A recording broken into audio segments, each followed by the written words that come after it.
Korang tahu tak, terdapat rahsia di sebalik wang kertas RM50 keluaran jenis ini, di mana ia hanya akan muncul pada waktu tertentu sahaja. Contohnya, kalau korang nak nampak rahsia ini dengan lebih jelas, korang boleh pause dulu video ini dan ambil wang RM50 kalau korang ada. Kalau tak ada pun tidak mengapa, kerana Faktau akan zoom di belakang sini untuk korang tengok dengan jelas. Sedia? Sekarang, korang fokuskan di bahagian sini. Cuba korang cari orang yang sedang mengait buah kelapa sawit. Clue dia, ini bukanlah orang itu. Faktau akan buat kiraan secara senyap untuk korang lebih fokus.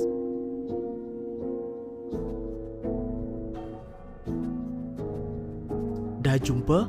Macam Faktau cakap di awal video ini, rahsia ini hanya akan muncul pada waktu yang tertentu sahaja. Oleh kerana video ini keluar pada pukul 5 petang, maka orang yang sedang mengait itu dah balik rumah.